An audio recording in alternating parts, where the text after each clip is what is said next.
मलाई तेरो बाइकले नै इमर्जेन्सी छ। इमर्जेन्सी पक्कै यो केटी हेर्दा कस्ती छ? ए दामी रहेछ त।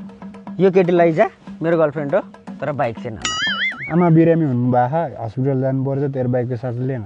आमाको कुरो गरेर फेरि इमोसनल बनाउँछ यार म्याकुरी।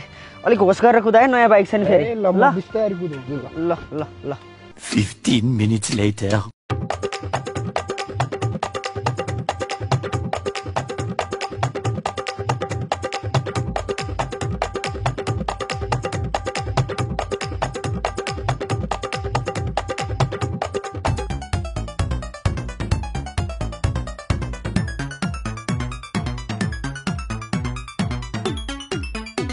यहाँ सुन पर्सा ठोरी निवासी श्री नवीन थापा उर्फ कलुवा यानी कि त र धनकुटा जिल्ला बोधे निवासी पवन उर्फ म्याकुरी यानी कि म बीच एक दिनलाई बाइक लैजाने शर्तमा विविध शर्तमा कारनामा गरिएको छ। हो शर्तहरू 1 इन्च मात्रै कोरियो भने बाइक पुरै डेन्ट पेन्ट गर्ने छु। Fully didn't pant. पेट्रोल जति छ त्यसमा 1 लिटर थपेर दिनेछु। दिन्छु 4 बजे भित्रमा बाइक ल्याइदिनेछु। ल्याइदिन्छु कन्फर्म। 1 मिनट पनि ढिला गर्ने छैन। कन्फर्म त्यो त कन्फर्म। कच्ची बाटो कुदाउने छैन। कुदाउँदिन 20 किलोमिटर भन्दा बढी कुदाउने छैन। छैन। डबल चढाउने छैन।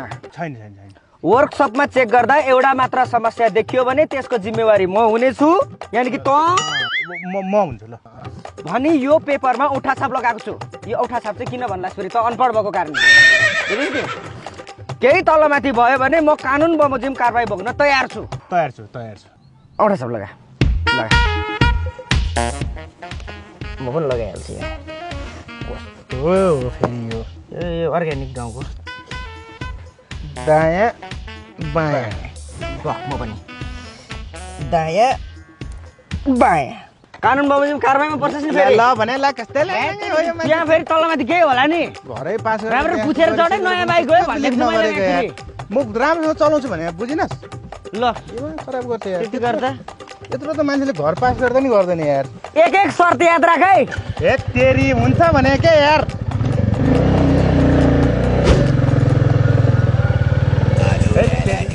कसको फोन आयो यार? ए मुला फेरि। हेलो ठिक छ? ठिक छ यार। हाय तेरो बारेमा सोधेको होइन हौ। त मर्की बाँच्न के मतलब मलाई? त्यो बाइक चाहिँ ठिक छ कि छैन त्यो चाहिँ भन्न एक्चुअली। ए तेरी सकुशलै छ क्या तेरो बाइक भने? भिडियो कल गरेर देखा त। ए गर्दिन म यहाँ बाटोमा छु। भिडियो कल गर्दा ल तत्काल गरिहाल त ल। तेरी का हो अनलाइन आइज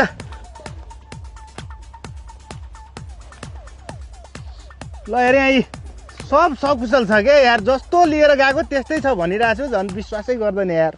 टायरतिर देखा त। खिएको छैन हो तेरो टायर। ठिकै छ भने हेर त सबै सिस्टम राम्रो छ। ल ठिक छ ल कस्तो तनाव यार। कस्तो राहु जस्तो मान्छे हो यार यो।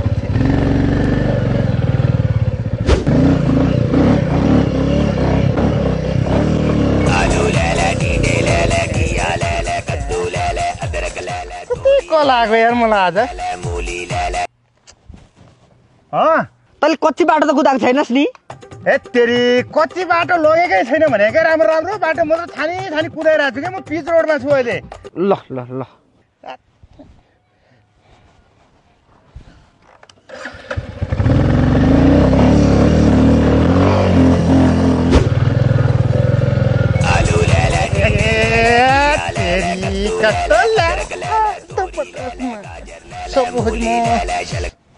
हेलो तैँले पेट्रोल त हालिस् नि? हाले भने हाले हो। ल्याम्मै 5-6 लिटर हालिसक्यो यार। ए ल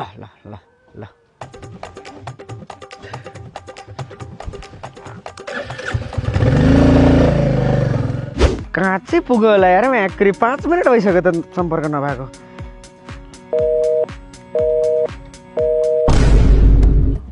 फोनै लाग्दैन त। अरे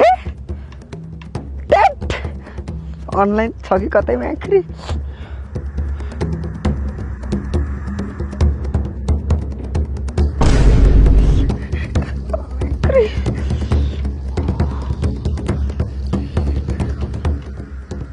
त्रिशुलीमा झऱ्यो भनेपछि अरूले त राम्रै गरी बाइक चलाउँछ, त्यसले नै होला पक्कै झारेको। चौकीमा जान्छु सिधै म्याक्री, यसलाई कहाँ छोड्छु र?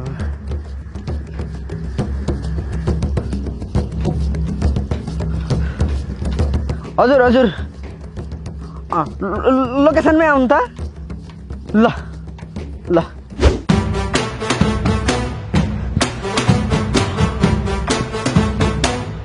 तपाईँ नै होइन इनड्राइभ? ओ माई गड, बुलेटमा इनड्राइभ फाइदा हुन्छ त अनि?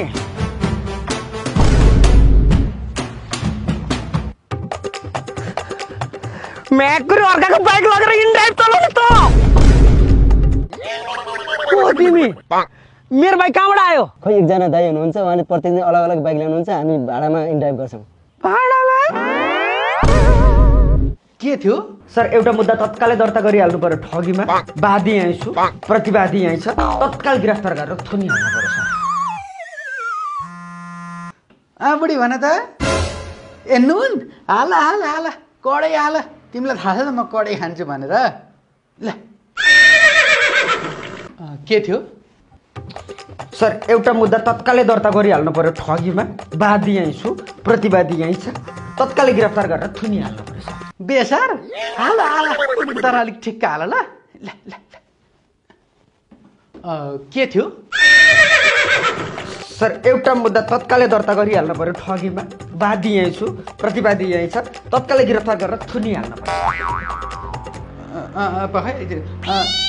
सर हजुर सर हजुर। ओहो ओके सर। फेरि यही बेला साधन पनि केही छैन यार। भाइ खोइ तिम्रो बाइकको साँचो ल्याउ ल्याउ।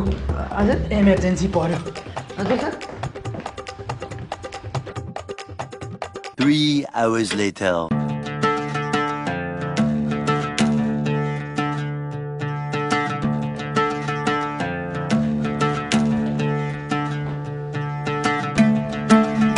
तपाईँको हात के भयो सर? हात त आन्दोलनमा जल्यो नि भाइ। अनि भाइ? बाइक पनि आन्दोलनकारीले जलाए नि भाइ। सुन त सुन, तिमीहरू दुईजना मध्ये बाइक धनी चाहिँ को? नयाँ बाइक आउँछ हो सर? नयाँ बाइक त त्यस्तै उस्तै हो भाइ। यो मेरो जलेको हात पनि बाइक धनीले उपचार गर्नु पर्यो नि त। ल बाइक धनी उपचार गरेर आइज है राम्रोसँग। सरको उपचार राम्रो हुनु पर्यो नि फेरि। ल